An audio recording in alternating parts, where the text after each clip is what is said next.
Today on Traverse Talks, we're sitting down with Kyle Blomquist, an Iron Mountain native, architect, and longtime city council member, now running for Congress in Michigan's 1st District. Kyle's campaign centers on making the American dream possible again in northern Michigan, especially as housing costs soar and young families struggle to put down roots. He's also running on issues that resonate deeply across the UP and the Grand Traverse region, like rebuilding trust in rural communities, strengthening the working class, and bringing practical, people-first solutions back into politics. We'll talk about how his background in architecture shapes his approach to problem-solving, and how he plans to bridge the divide between national party labels and local realities. And we'll explore what it will take for northern Michigan to reclaim opportunity, affordability, and a sense of belonging for the next generation. Well, Kyle, welcome to the show.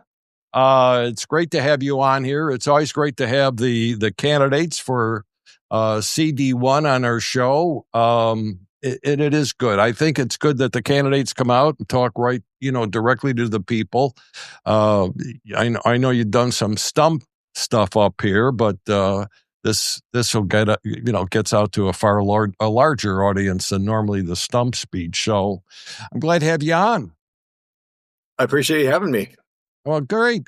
The first question I always like to ask the candidates: why the heck are you running? It's a tough gig running for office. I don't think people realize that. So give us an idea. Why are you here? Why are you running? Sure. I think that I hope it, like you said, it's a very difficult job, especially when you're talking about a district like CD1 here in Michigan.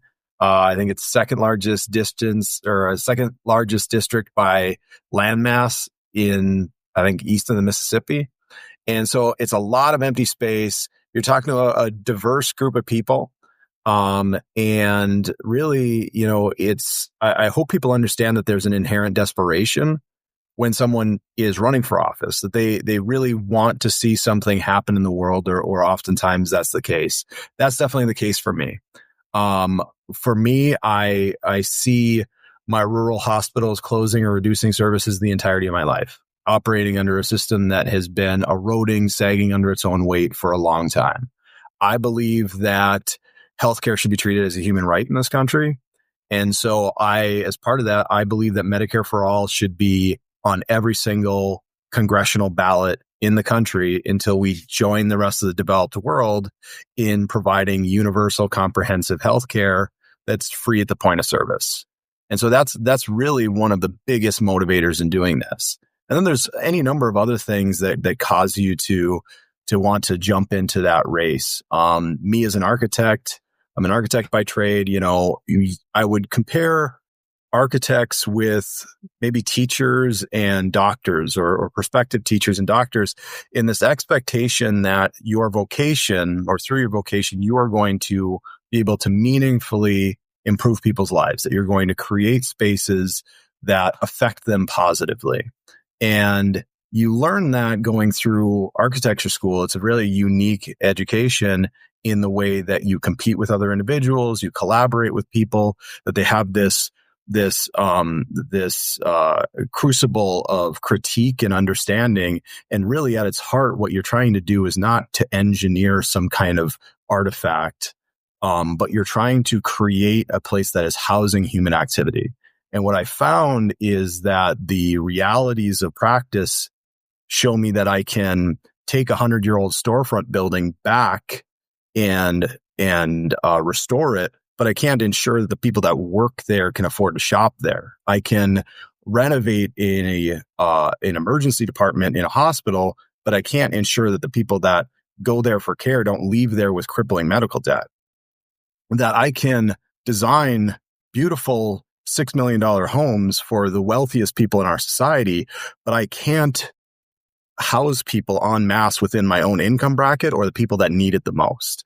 And so there's a learned frustration that comes from that. And it really is desperation in its purest form. And so I'm running largely because I didn't see my values reflected on either side of the ballot yet. And I believe that we need to drastically improve the lives of working class people, both here in northern Michigan and across America. I think it's common knowledge that the Democrats really walked away from rural America. In other words, they haven't done a good job to support rural America like they've done historically. How can you make the party brand feel sort of practical and service focused? I mean, how can you get to those root issues that drove a lot of people, especially in the UP, away from the party? I think it's a lot of it is turning down partisanship. It's, there are a certain number of people in our country that certainly identify as Republicans first or identify as Democrats first. But most people are working class people. In most cases, we have a shared struggle. We have shared problems and a common cause, and in many cases, a common enemy. And that is those that have infinitely more power than any of us. And what happens is they divide us into various different boxes, whether that be party boxes or boxes that are stratified by income or boxes that are subdivided by the whether your collar is white or blue. And they do these things in order to divide your most powerful subsect of people, which is the working class. And I believe that the Democratic Party has participated in that. I think that for too long, the Democratic Party has been paternal and patronizing. They've participated in this selling of this belief that better is impossible, and the best thing that you can hope for is that things remain largely static, while the other party is working to kind of erode your conditions. And I put it like this often: is if we are in a duopoly and it's a lemonade business, right?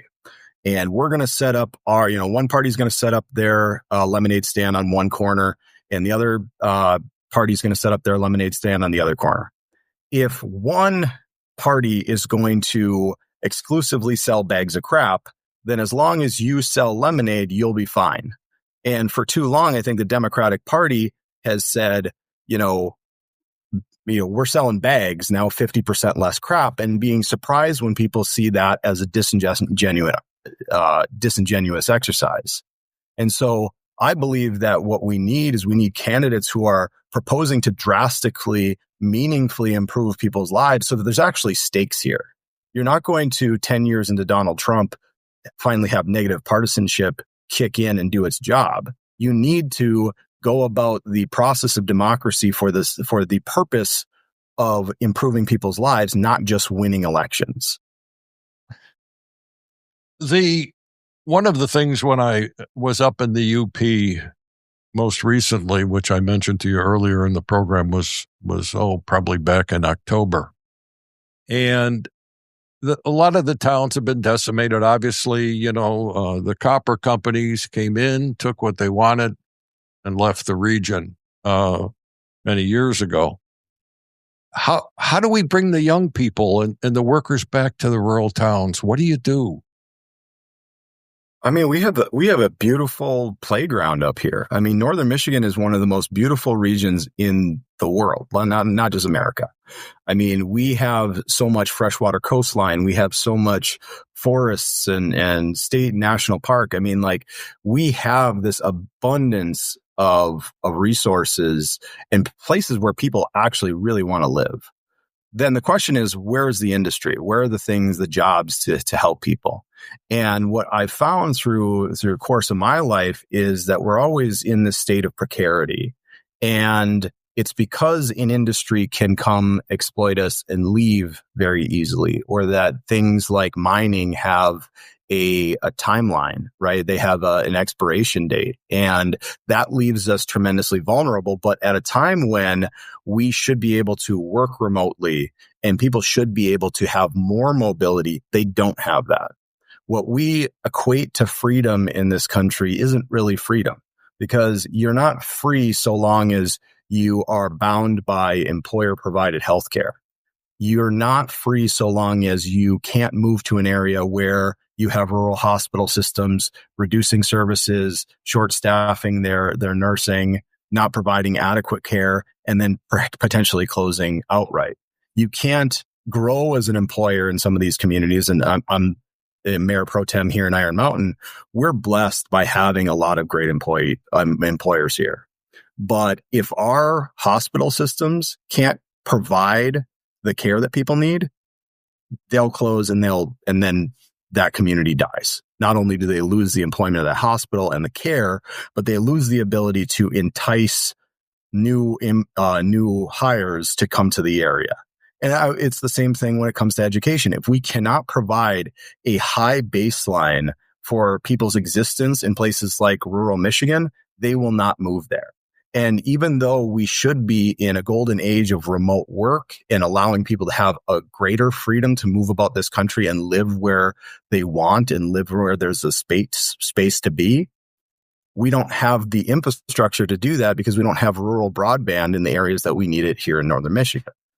Yeah, which brings up a question that that's really hitting the country, particularly in Kalkaska recently. You may or may you are familiar with the situation. Great, they wanted to move a big data center there. If you look at the UP, you'd say let's just make it all one big data center, right? Well, the residents really in Kalkaska County really raised a lot of questions, a lot of concerns. What are your thoughts about these large data centers that want to move into rural areas? What are your thoughts? I tend to oppose data centers. When it comes to AI in general, what AI has become is instead of that Star Trek future that we're all promised, where the more we automate things, the easier the jobs of the working class get to be, and we get more leisure time and we're more prosperous. Instead, what we see is that's a means of undermining our collective will as a working class, and it's used to replace so many of us and then create additional wage competition and do these other things. So that's the AI component of it. And then when you look at the infrastructural requirements of some of these data centers, it really is, it's as parasitic an entity as I can imagine, really. You plop down this building, billions of dollars, it demands a gigawatt or more of power to run. It has very little employment besides the construction related to the creation of that. We're in this rush to subsidize this for some reason. And really all that's doing is it's using up our natural resources. It's overburdening our energy grid. It's driving up our costs. It has the potential to use up or pollute our water sources. It's using up our land, and it's providing very little in return other than enough rope for the capitalists to kind of hang us with, right? It's empowering them with our own intellectual property. It's empowering them with our lack of personal copyright, and it's allowing them to really take what they want with zero regulation. And so absolutely, you talk about putting that in Kalkaska or anywhere in the Upper Peninsula, I'm absolutely opposed to us accommodating that. And especially when we're asked to accommodate that, like in Kalkaska on public lands, or anywhere where Michigan taxpayer dollars or U.S. taxpayer dollars are on the line. I know healthcare is a big topic with you. What do you think universal healthcare coverage would look like in your isolated counties? And you've got isolated counties. You've got to be concerned about that. Oh my God. The easiest pitch for, universal healthcare is just describing the system that we live under right now.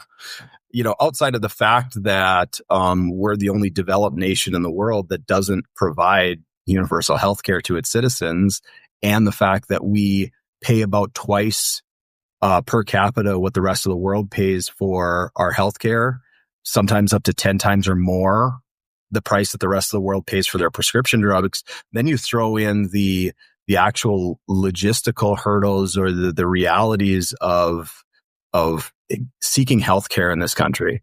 I'm in the central Upper Peninsula. I'm right along the Wisconsin border. I've seen our rural hospitals close down. I've seen the distance between care facilities grow and grow throughout the entirety of my life. When I'm an adult man and I graduate from college and my wife and I have student loan debt and you're on an ACA plan, you get a Blue Cross Blue Shield bronze plan, right? The bronze, the greatest plan, right? And what that looks like is it's $1,900 a month for a family of 4, right? That's an insane amount of money.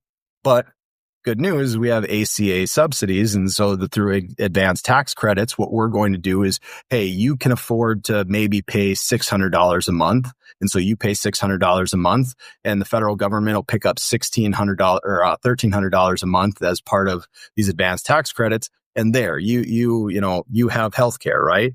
Well, when you have a maximum family out of pocket of $16,000, you don't really have healthcare. You're paying for this catastrophic care plan. And then when you dice up the country into these networks that are defined by state lines usually, and you're in the Western Upper Peninsula, what that looks like is when you need care, when you need a specialist, my kid, one of my kids has, glasses. Another kid has an orthopedic condition that he needed to see a specialist with. My options were to drive down to Detroit, which is 9 hours away, or I can go out of network to go to Green Bay or Appleton or Milwaukee, right?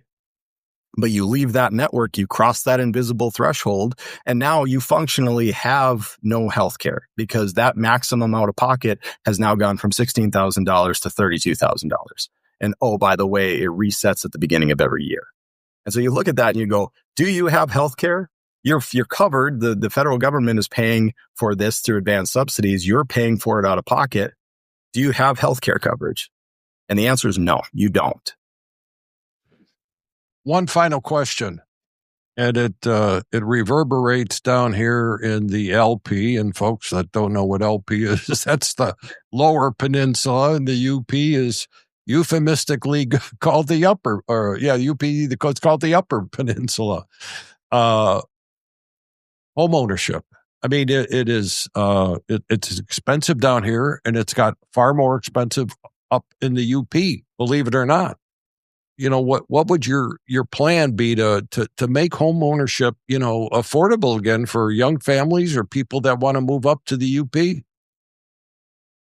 Oh, it's an excellent question. I mean, I think that you see right now that you have hedge funds and private equity buying up desirable homes in desirable places so that they can use them as rental properties. You have these large entities that are able to outcompete the average person for these single family residences, and then they just turn around and they leech the rent off of them. They have them as short-term rentals and those sorts of things. So what we've done is we've essentially allowed the billionaire class, the investment class, to commoditize our housing that we need here in Northern Michigan, so that they can turn that into an investment vehicle. I would absolutely support, and there's legislation in Congress right now to ban hedge funds from buying single family residential, so that you have that housing stock preserved for the American working class, because that's how we have traditionally grown household wealth, is through home ownership. And the other way that I look at housing is that, because it's all a pipeline, right? Is that you as a young individual might be a renter, and that's fine while you're in your more transitory years and figuring yourself out and with jobs and everything else like that. As you grow and you want stability, what you need is the funds to be able to buy a home. And too often what we've done is we've cut out our legs right from the jump because our rents are too damn high. And one thing that I look at is it starts at the bottom end of affordability. A lot of people don't know this, and I'm going to get granular here, but in 1999, with bipartisan support, we passed something that was called a Faircloth Amendment. It was included in a greater suite of housing bills. And what that effectively did was it prohibited the federal government from creating public housing. It's frozen at 1999 baseline levels. Those 1999 baseline levels are divided into thousands of public housing authorities. So when they come offline, we're not able to take stock that's available in one area and put it in another area where we have the need. It just remains fallow. And instead, what we have done is we've employed a system called low-income housing tax credits, which instead what it does is, instead of providing deep affordability like public housing used to do, low-income housing tax credits provide limited affordability, limited scale, which means in a building that has 100 housing units, you might have 30 of them that are affordable. And what it does is it creates an incentive structure where everybody, through the development of that project, the realtor, the architect, the developer, the management company, everybody gets their profit at the end. And what we end up with is we have a property that has limited affordability, a timeline, which is 30 years, but after 15 years, there's an out clause where if you want to pay a particular penalty, you can take those off of the affordable books. And what it does is, unlike, say, carbon credits, where a bad actor is able to buy carbon credits from a good actor and it's transitory like that, low-income housing tax credits remain with the property. So what it forces you to do is it forces you to sell or transfer that property to an entity that has a higher tax demand. Right. So we've created this mechanism effectively where HUD pays private companies to develop buildings that have limited affordability on a ticking clock as for how long that affordability needs to last. And in order to take advantage of that program, they need to transfer ownership over to those properties to private equity. And so now we have a cliff where so much of our affordable housing stock is about to leave that affordability window, and those properties are inherently in the hands of private equity. And so I absolutely support repealing the Faircloth Amendment so we can actually devote the resources of the federal government to create deep affordability where we need it, at the scale we need it, and start treating the housing crisis here in Northern Michigan and elsewhere in the country like the crisis that it is. Super. Okay, we're going to swing into 2026. And as we get closer to August, here I am, a UP voter, an LP voter, whatever, and I've got the ballot in front of me, and I say to myself, who am I going to vote for here? What would you tell them? What would you tell them why to vote for Kyle? I tell them that I'm their working class brother, that we have infinitely more in common than we have apart, that it's us not against each other as neighbors, but it's us against the people who are infinitely more powerful in our society, that we need class consciousness before anything else, that we need to talk through the partisanship and have as anti-partisan a campaign as possible, and that ultimately my goal is to drastically improve the lives of people in Northern Michigan. And that's it. That's all I'll ever set my mind about, is trying to drastically improve their lives by providing them healthcare, housing, living wages, and a dignified retirement. Super. Well, Kyle, as the campaign begins to heat up, I hope you'll get a hold of your campaign manager and come back on the show, and I'm sure we'll have other issues to talk about. I certainly appreciate you coming on and talking to the people of Grand Traverse County. I really appreciate you taking the time and having me on. Thanks a lot. Sure thing.